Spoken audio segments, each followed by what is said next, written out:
दिया है whose graph it is from the choice given below। तो हमको ऐसे यहाँ मार्किंग की गई है कि 0 -4 पर है और 2 0 पर है। तो जो दोनों पॉइंट सेटिस्फाई करेंगे, इसके अलावा और भी 2 पॉइंट्स हैं, जैसे -1 -6 और 1 -2। तो कोई भी 2 पॉइंट जरूर करने चाहिए, नहीं तो फिर बाद में नहीं, क्योंकि 8 पॉइंट से तो बहुत सारी लाइन जाती हैं। 36 का तो मैंने सी किया है। अच्छा कर लेते हैं, डी आंसर दिया हुआ ना उसमें। सर सी दिया है। सी सर सी आपने कराया ना? अच्छा करा दिया। तो y = 2x, y = 2x में रख के देखो। तो अगर मान लीजिए y की जगह 0 रखो और x की जगह 2 है ना, तो क्या ये सेटिस्फाई हो रहा है? No sir. पहला वाला ऑप्शन गलत है। और सेकंड जरा देखो, x + 1 = 0, क्या इन दोनों को रख देने से 0 आता है? No sir. तो ये ऑप्शन गलत हुआ। थर्ड देखिए, y = 2x - 4, तो y को 0 रखो और 2 × 2 - 4, तो क्या 0 आता है? यस तो सर। एक और वैल्यू रखो, कम से कम 2 रखनी है।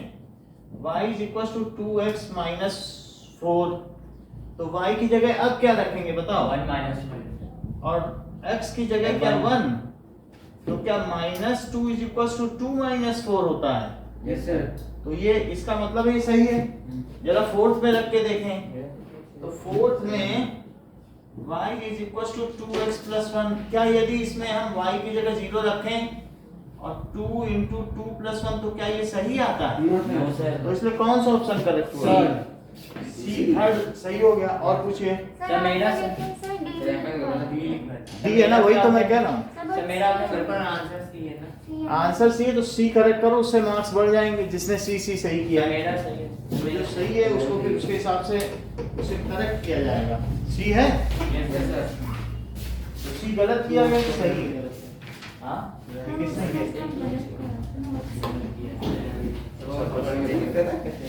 तो 27 मार्क्स हो जाएंगे। और किसी का? सर मेरा सर सबसे मुश्किल है। ये तो सही किया ना। Yes sir. नो सर, मैंने वो सही किया था। सर मेरा ये मेरा भी। तो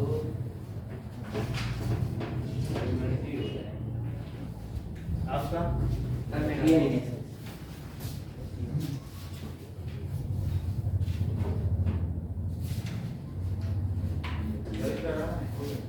सर मेरे साथ आए। चलो नाउ और कोई क्वेश्चन तो नहीं पूछना ना। Sir first question. फर्स्ट देखो, फर्स्ट क्वेश्चन है कि x square is equal to 2। x square क्या है? 2। तो x क्यूब क्या होगा? अगर x स्क्वायर 2 है तो इस टेकिंग स्क्वायर रूट, तो क्या होगा? तो इधर x आ जाएगा, उधर क्या √2। Yes sir. अब क्यूब लो, तो क्यूब क्यों? क्यूब पूछा है ना, x cube is equal to. अच्छा तो टेकिंग क्यूब, तो क्या √2 का भी क्यूब होगा? हाँ यस सर। √2 का क्यूब का मतलब क्या समझते हो? √2 × √2। हाँ तो रूट के अंदर 2 × 2 × 2, 2 तो क्या एक जोड़ा बाहर आ जाएगा हाँ यस सर। और एक अंदर आ जाएगा। और सर 29। 29 देखो, 29 क्वेश्चन का क्या है कि द कॉम्प्लीमेंट ऑफ 90 माइनस ए, कभी भी जो कॉम्प्लीमेंट एंगल होते हैं उन दोनों का सम कितना होता है? 90। x + y 90 होता है। तो मान लीजिए एक एंगल 90 डिग्री माइनस ए है, तो दूसरा वाला क्या होगा? सर 90 में से क्या? मतलब इसका complement, these are complement of each other. ये दोनों क्या है?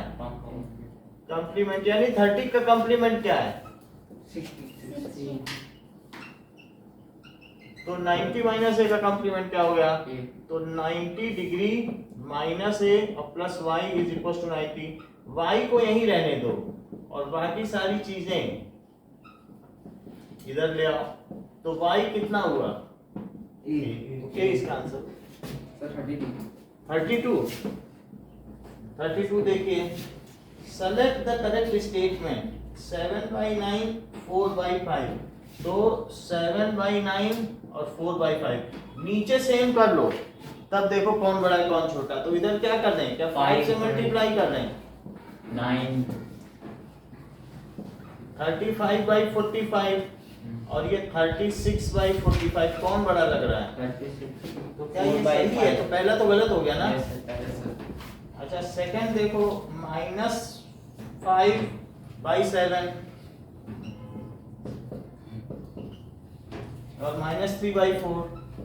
तो इसमें भी यही काम कर रहे हैं, 4 से मल्टीप्लाई कर रहे हैं और यहाँ 7 से। तो -20/28 और -21/28। तो जो निगेटिव में जो नंबर छोटा होता है वो बड़ा होता है। जैसे ये देखो, बताओ -2 बड़ा है कि -3? -2 क्योंकि जो राइट में वो बड़ा, तो इस -1 तरीके से छोटा कौन सा है? -20 तो ये बड़ा हुआ क्या ऐसा दिया है? ऐसा तो नहीं दिया है, तो ये गलत है। सी देखो, 2/6 3/9, 2/6 3/9। इसमें 6 चौको 36, 6 से कर लो, 6 से बात बन जाएगी। और इसमें भी 4 से कर लो, 30 से है ना? तो इट इज 12/36 और 12, ये भी 12 है। यस सर, 36 वास्तव इक्वल है। इक्विवेलेंट फैक्टर्स हैं ये, फ्रैक्शंस, तो इसलिए इक्वल हुआ। अच्छा, -2/3 -4/5।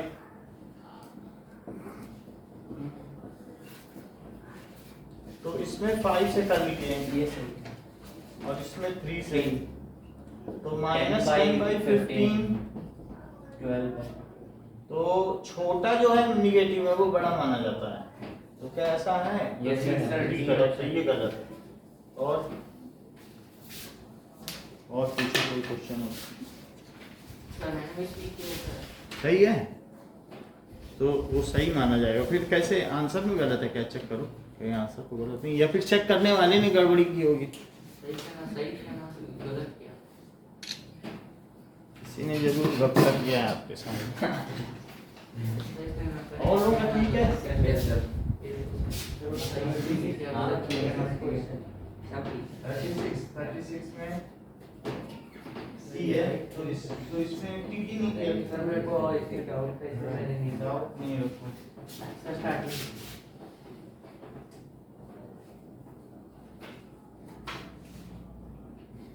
पेपर कहाँ ले जाना है? चलो हाँ ना,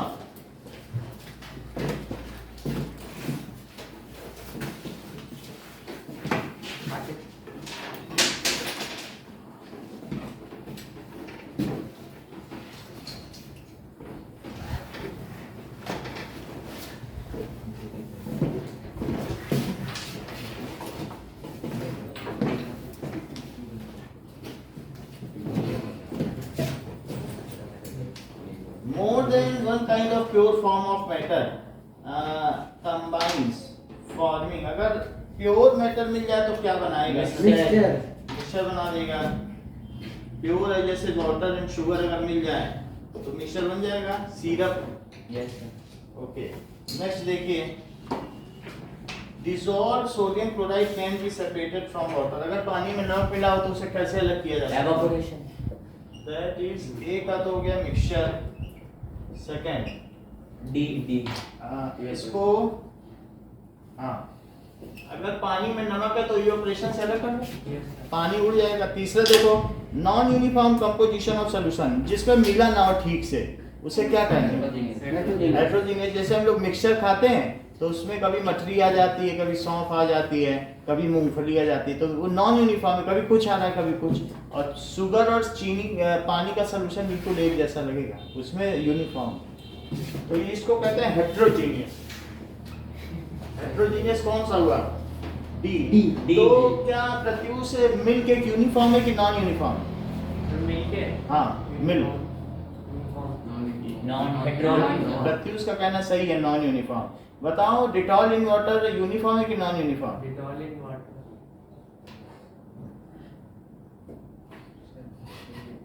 बोलो बोलो।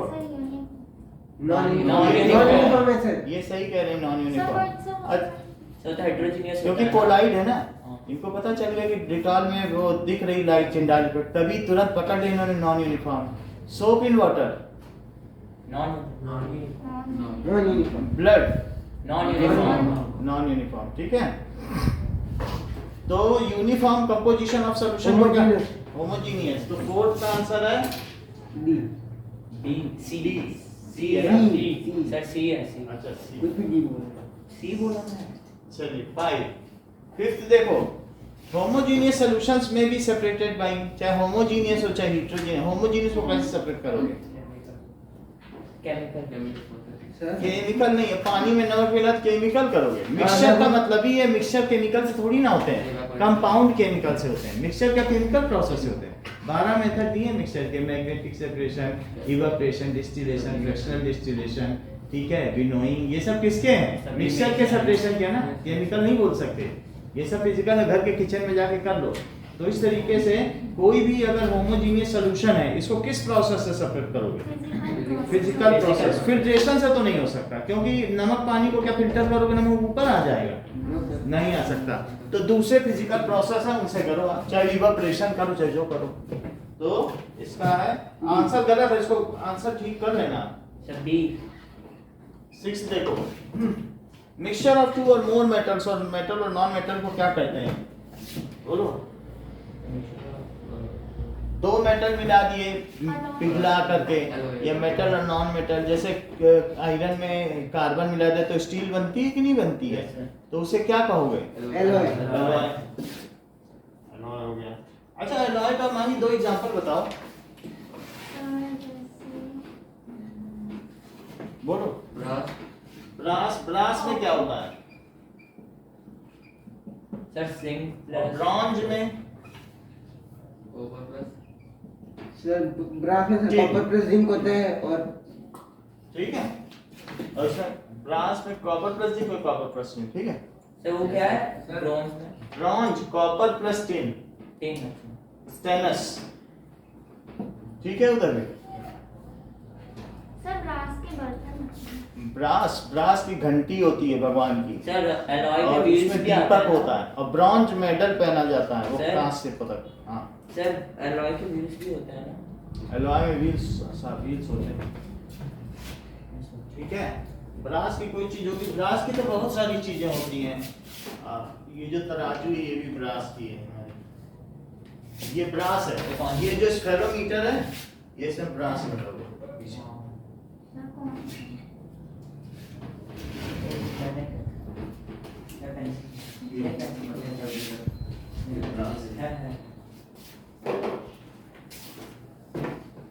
देखो, alloy can not be separated. Alloy को कैसे अलग करोगे?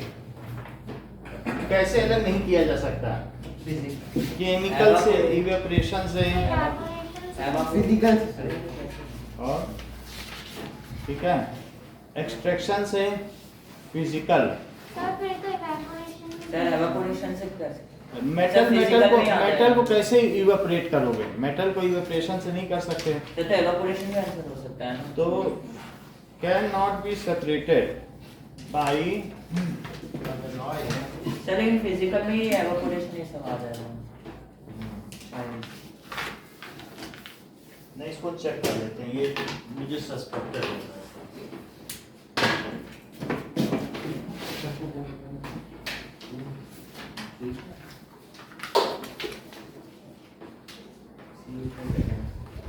Alloys cannot be separated by which method?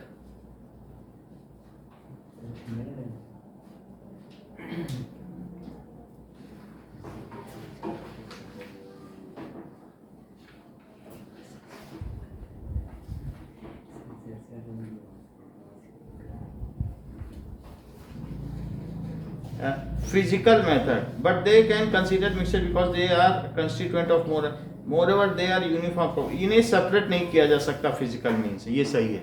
Physical किसी एलॉय को इसलिए एलॉय माना गया है क्योंकि वो दो या दो से अधिक प्योर सब्सटेंस का मिक्सचर है, लेकिन एक बार एलॉय बन गया तो इसको तुम अलग नहीं कर सकते कॉपर और जिंक पे नहीं अलग कर सकते किसी भी फिजिकल मेथड से, फिर भी इसे मिक्सचर माना गया है। समझ में आया? तो ये एक तरीके का एक्सेप्शन समझो ना। तो इसका आंसर सही है बी। 8th देखिए, ब्रास किसका मिक्सचर है? Zinc and copper. Zinc and copper, सही कह रहे हो। तो 8th का आंसर हो गया D. 9th, that is zinc and copper get mixed by forming brass and उसी को उल्टा पूछ लिया गया, so B। 10th देखो, component present in large amount in solution उसे क्या कहेंगे? सॉल्वेंट। सॉल्वेंट। जो ज्यादा है उसे सॉल्वेंट और कम को क्या Solute। कहेंगे? हाँ, so C। प्रत्युष जहाँ ना समझ में आए पूछा करो, कि कहीं भी कोई चीज ना हो तो हमसे पूछ लिया करो। तो अभी एग्जाम आने वाला है ना, फिर तो अच्छा नहीं लगेगा कुछ भी इधर उधर हो जाएगा। तो the component of solution that dissolve in solvent, बताओ प्रत्युष, जो डिसॉल्व इन सॉल्वेंट में जो डिसॉल्व हो जाए उसे क्या कहते हो? सॉल्यूट। जैसे अगर पानी और चीनी है तो उसमें सॉल्यूट क्या है? पानी और चीनी में तो चीनी सही है। So it is solute. Now A.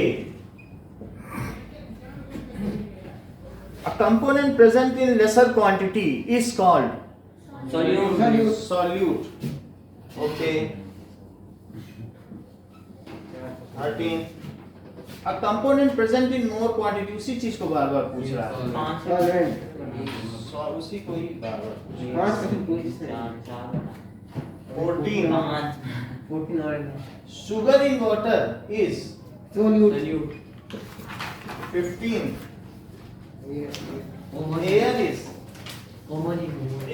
homogeneous. 16.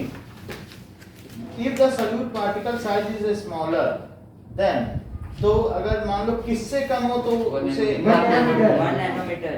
1 nanometre. D 1 nanometre का मतलब 10 समझते हो? -8 10⁻⁹ मीटर। 17th देखो, if नहीं सही तो 16 है। when no more solute। ये 17 है। when no more solute can be dissolved in solution, तब क्या कहोगे? सैचुरेटेड।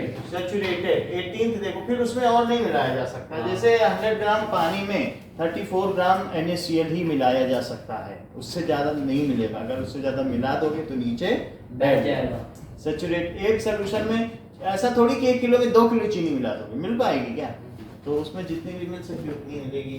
अब देखो, okay, now the amount of solute present in saturated solution at this temperature is called solubility. का मतलब है कि 100 ग्राम सॉल्वेंट में कितना सॉल्यूट मैक्सिमम मिलाया जा सकता है किसी टेम्परेचर पर, उसे उस विलयन की विलेयता कहते हैं। That is called solubility. फिर से सुनो कि the maximum amount of solute that can be dissolve in 100 gram of solvent at a given temperature is called solubility of that solution. Repeat karo. The maximum amount of solute can be dissolved in solvent in 100 gram Of solvent. in 100 gram of solvent at a given temperature is known as solubility. सही कहा, पूरा सही कहा। ठीक है, फिर से बोलो। The maximum amount of solute which can be dissolved in 100 gram of the solvent at the given temperature is the solubility. Repeat करो। Maximum amount of solute which can be dissolved in 100 gram solute. 100 gram Solvent. solvent है ना पानी में, is called at a given temperature is called solubility. चलो अगला देखिए। Now ये तो भाई सॉल्युबिलिटी, तो 18 का आंसर हुआ टी। 19th देखिए, if the amount of solute contained in the solution is less than the saturation level, अगर मतलब लेस देन है, अगर 34 ग्राम है, 100 ग्राम पानी में कितना नमक घोला जा सकता है? 34 ग्राम है 100 ग्राम पानी में, ये इसकी सॉल्युबिलिटी है, और 25 डिग्री सेल्सियस पर रूम टेम्परेचर पर, और NaCl। तो अगर मान लो मैंने 10 ही ग्राम नमक डाला है तो क्या कहेंगे? If more amount of solute can be dissolved in a given solution, then such a solution is called unsaturated solution. If no more amount of solute can be dissolved in a given solution at that given temperature, then it is called saturated solution. यदि और न मिलाया जा सके तो saturated है, यदि और मिलाया जा सके तो unsaturated। और मिलाया जा सकता है, थोड़ा चम्मच चीनी डाल दो और मिला सकते हो। तो वो कह रहा है कि अगर और मिलाया जा सके तो क्या होगा? तो अनसैचुरेटेड। तो 19 का हुआ unsaturated, that is B। 20th देखिए, the concentration of solution is depend on amount of present. क्या होता है कंसंट्रेशन? किस चीज? कितना कितना सॉल्यूट है, अगर ज्यादा है तो ज्यादा कंसंट्रेशन बोली जाएगी। सही बात है कि नहीं? तो इस तरीके से आंसर क्या हुआ? बी। 21 देखो, mass of solute divided by mass of solution, ये चीज क्या कहलाती है बताओ? Mass percentage. Mass of mass solute upon mass of solution into 100. What is this? This is mass percentage of solute. कुछ भी नहीं लिखोगे तो भी solute की मानी जाएगी। ठीक है? सर कंसंट्रेशन समझ लो कि ये चीज हो गई, यही कंसंट्रेशन है, जो मास परसेंटेज है वही कंसंट्रेशन है कि कितना किसमें मिला है। यदि आप किसी को बता दोगे कि 20 ग्राम, आप किसी को बता दो इतने ग्राम इतने मिला, इसका मतलब आपने कंसंट्रेशन बता दी। कोई पूछे कितना कंसंट्रेटेड है, तो उसको सिर्फ ये बताना है कि कितना चीनी कितने पानी में, या ये ना बता सको तो मास परसेंटेज बता दो, ना बता सको तो वॉल्यूम परसेंटेज बता दो, ना बता सको तो मास बाई वॉल्यूम, कुछ भी बता दो, उसे हिंट मिल जाए। चाय पीने से पहले तुम किसी को बोल दो 2 चम्मच चीनी पड़ी है, तो आपने उसको कंसंट्रेशन बता दिए। अब वो चाय संभल के पिएगा, शुगर का पेशेंट। किसी को ये बता दो, तो क्या ये भी वही चीज नहीं है? अगर मैं कह दूं इसमें 20% इसकी मास का ये जो परसेंटेज है, तो मैंने उसको बता दिया कि कितना चीनी है, यानी 100 ग्राम अगर सोल्यूशन है तो उसमें 20 ग्राम चीनी है, 80 ग्राम पानी है। और समझ में आ गई बात? So these are the mode of representing concentration. ठीक है, कंसंट्रेशन का मतलब समझ गए ना, कि given amount of solute present in given amount of solvent is called concentration. लिख लो, उसी में लिख लो पेज पे, what is concentration. Given amount of solute present. हाँ ठीक है, known amount of solute present in given amount of solvent में बता दो, और नहीं बता सको तो solution में बता दो। बोल दो इस पूरी चाय में इतनी चीनी है, या उसे ये बता दो इतने पानी में इतनी चीनी है, तो भी कंसंट्रेशन मान ली जाएगी। और या पूरी चाय में बता दो इतने में इतनी चीनी है, उसे हिंट मिल जाए। समझ में आ गई बात? तो ये भी एक कंसंट्रेशन ही तो है। अगला क्वेश्चन देखिए 22nd,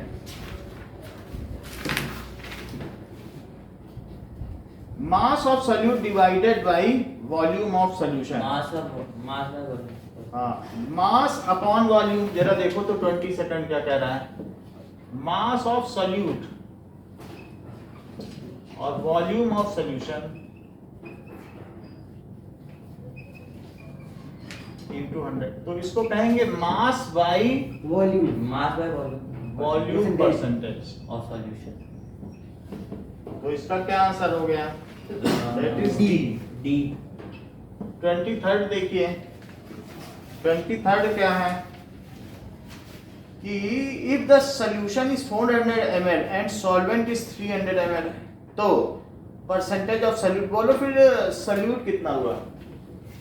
देखो, volume of solute plus volume of solvent is equals to volume of solution. मान लीजिए एक छोटे से बीकर में मैंने दूध लिया और एक बड़े से बीकर में पानी लिया, और इसको मिला के चाय बना दी।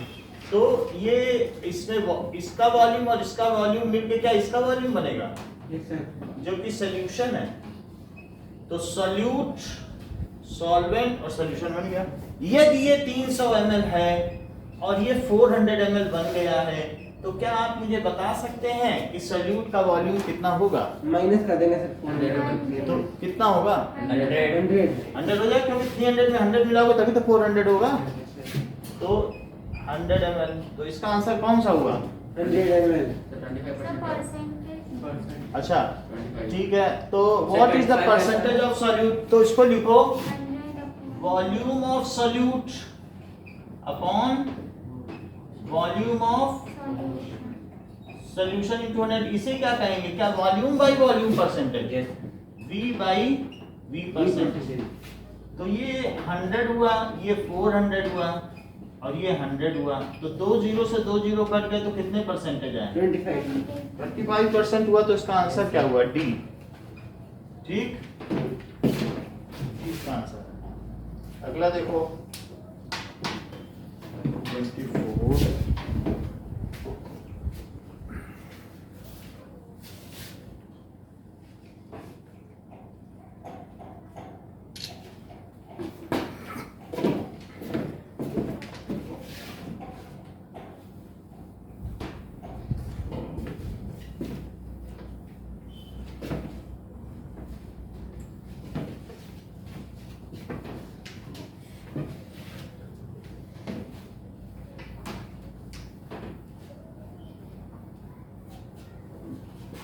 Now, next देखिए, सब्लिमेशन और इसमें सस्पेंशन। तो सस्पेंशन किस तरीके का मिक्सचर है बताओ? सब्लिमेशन एक प्रोसेस है। यस। सस्पेंशन का मतलब है पानी में चॉक। तो पानी में अगर चॉक पार्टिकल है तो ये क्या है? सस्पेंशन कहीं नीचे बैठ जाएगी सारी चॉक थोड़ी देर में। Yes sir. तो इस तरीके से सस्पेंशन को क्या कहेंगे? हेटेरोजीनियस मिक्सचर है कि होमोजीनियस? हेटेरोजेनियस। ठीक है। 26 देखो, mixture of water and milk कैसा है? बोलो। Sir 25th। कंटिन्यू। सर वो 24 था ना। अच्छा 24 नहीं क्या? 24th देखो, 24th क्या? Solids are dispersed in liquid, उसे क्या कहते हैं? सस्पेंशन। सर ये तो मेल्टिंग होगा।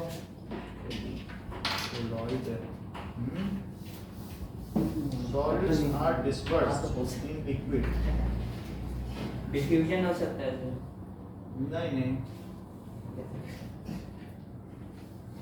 इसको चेक करते हैं, क्योंकि डिस्पर्सिव फेस और डिस्पर्सन मीडियम कोलाइड की प्रॉपर्टी।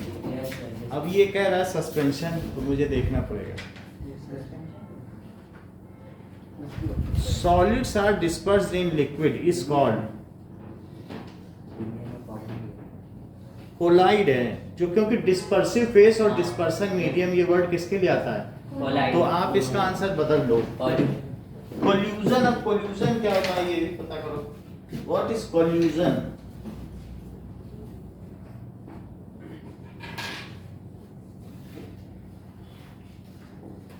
कोल्यूजन करके ऐसा कोई साइंस का है ही नहीं, तो देखते हैं। साइंस में ये वर्ड ही नहीं है। कोलिजन। कोलाइड है।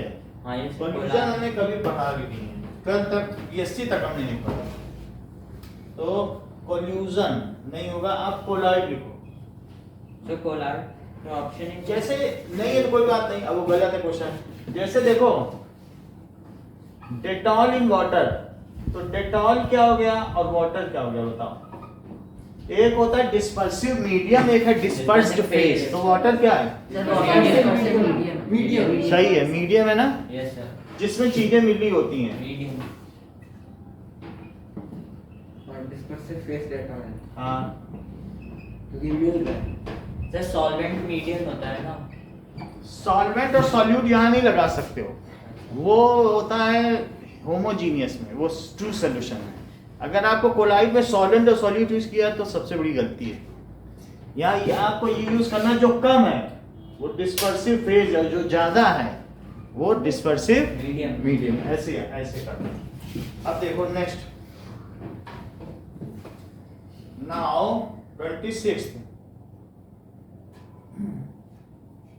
26 है mixture of water and milk shows. ये क्या कौन सा इफेक्ट है? टिंडाल इफेक्ट, क्योंकि ये हेटेरोजेनिक मिक्सचर है। तो टिंडाल इफेक्ट क्या हो गया? सी।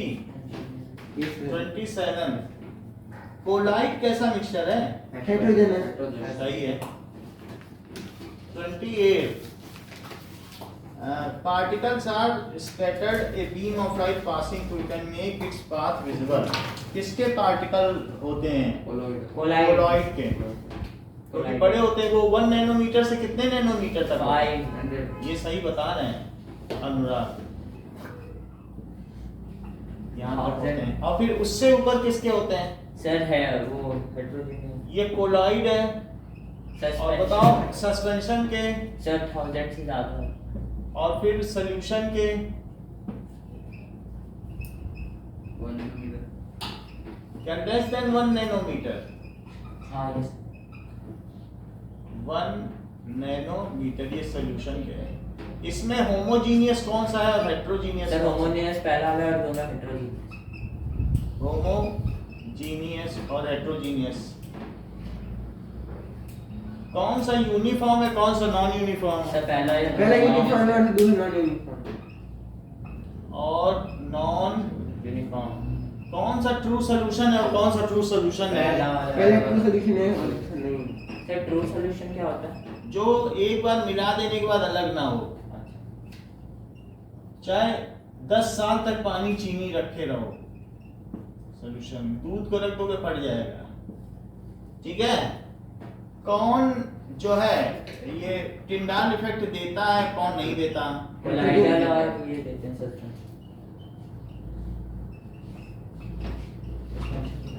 और gives Tyndall. Tyndall effect. Sir pass through filter paper. Fast filter paper. अब जैसे ये इम्प्रेग्नेटेड फिल्टर पेपर से होगा या फिर से माइक्रो फिल्टर से होगा। यस। आगे देखो 29 फोम किसका एग्जांपल है? कोलॉइड। ये सही बात है। तो foam is a example of colloid B. Sir foam liquid plus solid होता है। लिक्विड अब जैसे ये झाग है तो लिक्विड प्लस एयर, जैसे शेविंग क्रीम है हाँ यस सर। तो उसमें हवा भर जाती है, ये पानी की झाग है। तो लिक्विड में अगर हवा भर जाए एयर बबल वो फोम कहलाता है कि नहीं? वैसे सॉलिड फोम भी होते हैं। जैसे सॉलिड फोम ये जो फोम है तो एयर प्लस सॉलिड है, जिसमें हम लोग सोते हैं वो भी तो फोम है। तो लिक्विड फोम भी होगा और वैसा Solid फोम भी होगा, दोनों फोम हो सकते हैं। अब देखिए we can separate the volatile component from non volatile. Volatile का क्या मतलब है प्रत्युष? सर जो मिक्स ना हो बोलो। इसको नॉन वोलेटाइल। सर वो बहुत जल्दी इवेपोरेट हो जाता है। इवेपोरेशन का मतलब वोलेटिलिटी। और सर वो मिक्स वाला को क्या बोलते हैं? मिक्स जो भी मिक्सिबल हाँ मिक्स है तो मिक्सिबल है। अब वो जो वाष्पीकृत हो जाए इवेपोरेट हो जाए तो वोलेटाइल है। तो वोलेटाइल को अगर नॉन वोलेटाइल से क्या कैसे करेंगे Mahi? Yes it is evaporation. क्योंकि अगर जैसे एग्जांपल देखो पानी प्लस नमक तो इसमें वोलेटाइल कौन सा है राहुल? बोलो। पानी वोलेटाइल ना, वही तो उड़ जाएगा। तो वोलेटाइल का मतलब क्या होता है? जो उड़ सकता है। हाँ वोलेटाइल का मतलब है इवेपोरेबल। और सॉल्ट कैसा है? Non volatile. तो इसको बस धूप में रख दो उड़ जाएगा। तो इसको इवेपोरेशन से करेंगे। तो इसका आंसर डी हुआ। 31 देखो solid particles are not soluble in solution that can be separated by solid particles जो अगर नहीं घुल रहे हैं पानी में तो उसको हम कैसे अलग करेंगे? जैसे सैंड इन वाटर तो फिल्टर पेपर से अलग कर लो, सैंड अलग हो जाएगा। सो फिल्ट्रेशन दैट इज सी। 32 देखिए कि solid particles are very small in solution which cannot be separated by filtration that solution is separated by। जैसे दूध है तो दूध को तो आप नहीं फिल्टर पेपर से अलग कर सकते हो, तो नीचे चला जाएगा। सेंट्रीफ्यूगेशन। लेकिन दूध में से अगर हम मक्खन चाहे और भी उसका जो मिल्क है वो सब अलग करें तो सेंट्रीफ्यूगेशन, सेंट्रीफ्यूगेशन में किसी चीज को तेजी से घुमाया जाता है। तो कैसे पार्टिकल सेंटर के पास आ जाते हैं और कैसे दूर चले जाते सर हैं? हायर होता है सेंटर के पास आ जाते हैं और जो लाइटर होता है लाइटर पास में सर था हाइट ये के बात पास और हाइट मक्खन कहाँ मिलता है? जब मथानी चलती है, मथानी के पास मिलेगा सब मक्खन ब्लड के में दूर। क्या होगा? हम्म? सब ब्लड में तो नीचे आ अच्छा जो भी है, जैसे अगर तुम कपड़े घुमाते हो मशीन में तो क्या पानी बीच में एक्सिस के पास रहता है कि फेंक देता है पानी? बीच का। आप ये सही बतानी फेंक देता है, क्योंकि पानी फेंक देगा तभी तो कपड़ा सूखेगा, कि पानी को बीच में ले लेगा। फेंक देता है तो हैवियर पार्टिकल कहाँ चले जाएंगे? दूर। और लाइटर पास मक्खन में नहीं देखा है, जब मिक्सी चलती तो बीच में मक्खन आ जाता है ना, और हल्के हल्के दूर चले जाते हैं। तो इस तरीके से अगर मिक्स हो जाता प्रॉपर्ली तो उसको सेंट्रीफ्यूगेशन से किया जा सकता है। कोलाइडल मिक्सचर को कैसे हम सेपरेट कर सकते हैं? क्या सेंट्रीफ्यूगेशन? ये सर सेंट्रीफ्यूगेशन। मक्खन ज्यादा हैवी होता है कि दूध? मक्खन तो कितना हल्का होता है, मक्खन वो अमूल बटर आपको लग रहा है मक्खन, कभी ऐसे हल्का मिल्क क्रीम उठाया है? बहुत कानपुर लखनऊ में मिलता है हल्का मक्खन, पूरे दोने में भर के देगा हल्का ही रहेगा, इसका कोई वजन नहीं होता। जो बटर निकलता है ना, नया बटर, वो कंडेंस बटर है जो अमूल बटर है, और ये तो जो मक्खन है वो बहुत ही हल्का, जैसे दूध में झाग होता है ना, झाग देखा है? यस दूध में या कभी ऐसा लस्सी के ऊपर झाग देखा है? वो मक्खन। छाछ क्यों छाछ के ऊपर झाग या लस्सी के ऊपर झाग देखा है ना, वो उठाओ तो कुछ हवा उसमें आती है वजन का। नो सर सॉफ्ट सॉफ्ट तो इस तरीके से कोलाइडल सॉल्यूशन को किससे सेपरेट किया जा सकता है? सेंट्रीफ्यूगेशन। ये याद रखना, कोलाइडल सॉल्यूशन। सो कोलाइडल सॉल्यूशन को सेंट्रीफ्यूगेशन से सेपरेट करेंगे, दैट इज ए। 33rd देखो क्या है? Centrifugation do not use in, किसमें हम यूज नहीं कर सर सकते? 32 का ए कैसे? सर डी होगा ना? 32 का ए बी सी, ए लिख दिया इन्होंने, डी लिख दिया। अच्छा वो ए ही लिख दिया।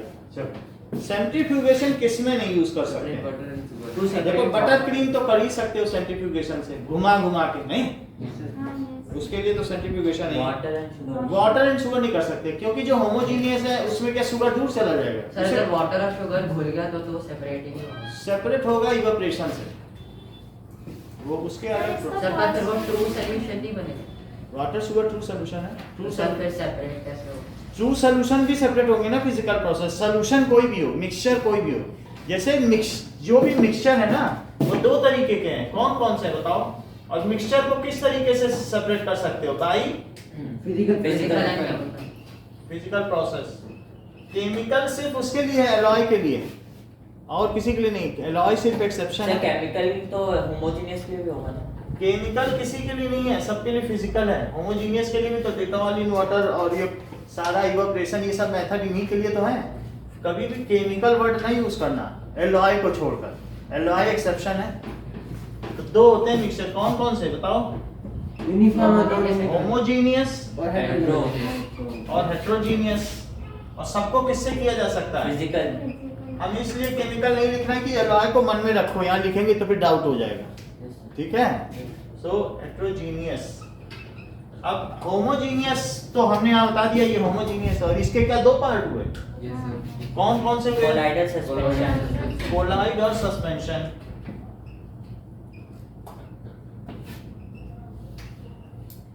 अच्छा अब जैसे वाटर, ये बताओ शुगर इन वाटर को कैसे अलग करोगे? इवेपोरेशन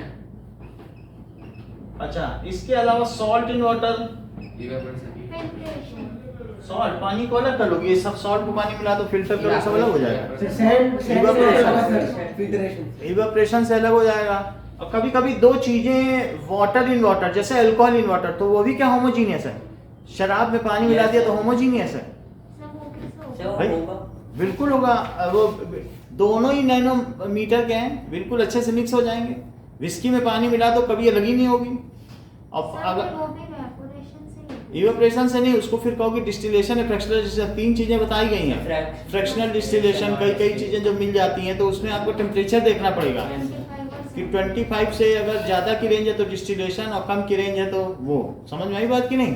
सर लेकिन इस बार हमारे टेस्ट में ये सेपरेशन मेथड्स नहीं आ रहा। नहीं आ रहा होगा, इसमें दिया है तो मैं करा देता हूँ, ये कह नहीं सकते, अब दिया तो करा सर, देता हूँ। हमारा- अल्कोहल इन वाटर, एयर के कंपोनेंट को कैसे करोगे? हाँ सर क्या एयर में नाइट्रोजन ऑक्सीजन ये सब है। Sir fractional distillation. Fractional distillation book में फिगर बना हुआ है, वो एक अलग से ऑक्सीजन इकट्ठा हो जाती है, उसके ऊपर हीलियम है, फिर नाइट्रोजन, तो कैसा मेथड है वो? Fractional distillation. तो आपने देखा क्या ये सभी फिजिकल प्रोसेस हैं? बोलो। तो ये सारी चीज हो गई।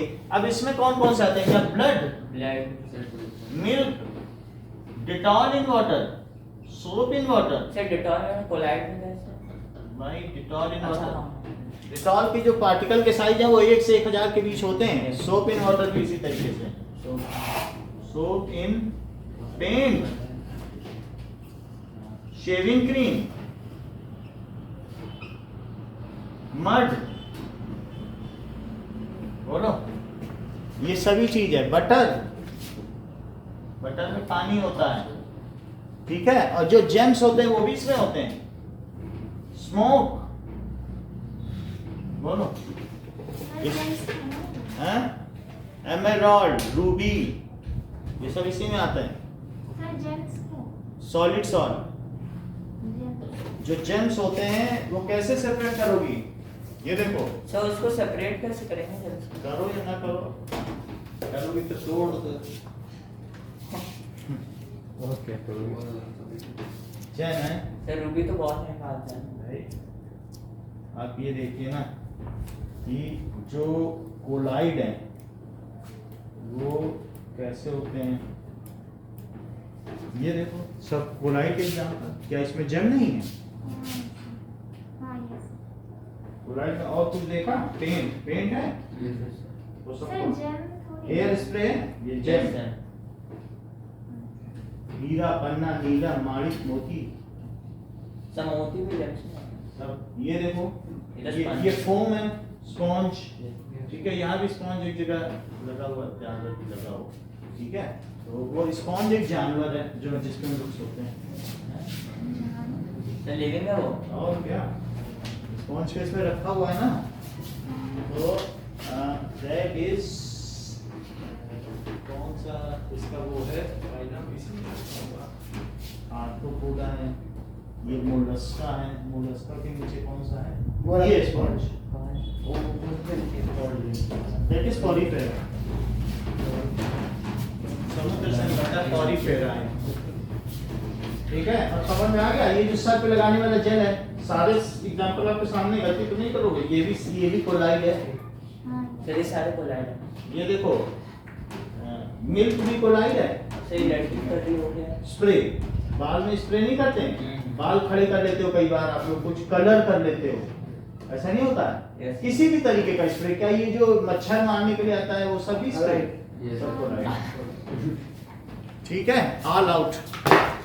तो अब ये तो बात हो गई। अब जरा देखो सस्पेंशन में क्या है? क्या डस्ट इन एयर, वो नीचे बैठ जाएगी? Yes sir. और बताओ, mud in water, mud in water, sir बोल ना। Chalk in water, sir sand in water. Chalk in water, sand in water. But तो पहले से मड इसमें आएगा, देख लेना। Yes. मड पूरी देश में जाएगा, वो हमेशा वैसे ही रहता है। तो सैंड इन वाटर। वाटर, ये सब हो गया। समझ में आ गई बात? तो ये चीज एग्जांपल आपको बताना Sir, चाहिए। मतलब alcohol- कार्बोनेटेड ड्रिंक्स वो किसमें आएंगे? पेप्सी, सर कोलाइड ये ठीक बताना कि यहाँ पे, क्योंकि वो हिलाना ही नहीं पड़ता। फिर पीते हो, हिला के पीते हो क्या? और होमोजीनियस है ना? होमोजीनियस है, ये इसमें नहीं आएगा। क्योंकि जैसे दूध रख दिया और भाई ऊपर का दूध पी गया तो सब मक्खन मक्खन पी गया तो बहन झगड़ा करेगी, वो ऊपर का दूध पी गया। क्योंकि जैसे दूध रखोगे तो क्या उसकी मलाई ऊपर आ जाएगी, तो वो यूनिफॉर्म होगा ही नहीं। अच्छा, कार्बोनेटेड ड्रिंक और सॉफ्ट ड्रिंक्स भी इसमें आएंगे। Yes sir. सी वाटर किस में आएगा? होमोजेनियस।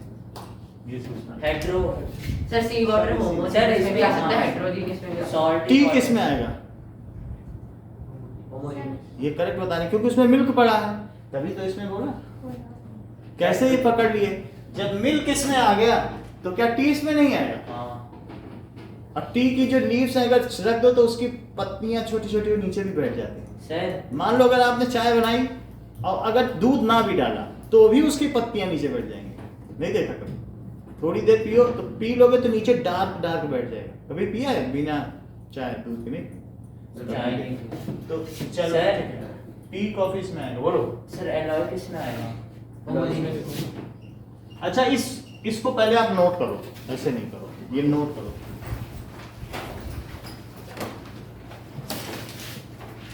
जेम्स हमने लिख दिया, ये सब इसमें। सर पोलॉइड में फॉग भी आएगा। फॉग, हाँ फॉग भी आएगा। जिसमें टिंडल इफेक्ट दिखता है वो सभी आएगा। फॉग लिखो।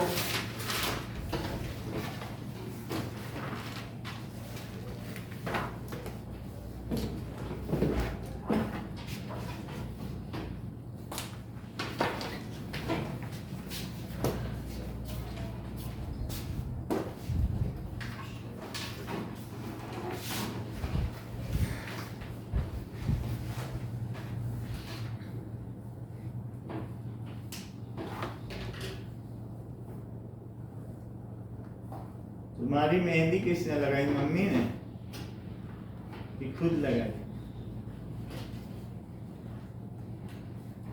मेरी हाँ, अच्छा, किसने? मम्मी। मम्मी।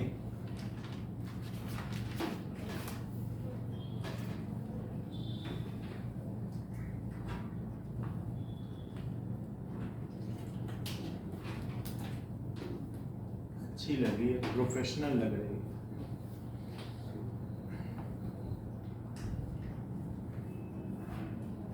पीछे का ऐसे ही चाहिए रावल कि ठीक है?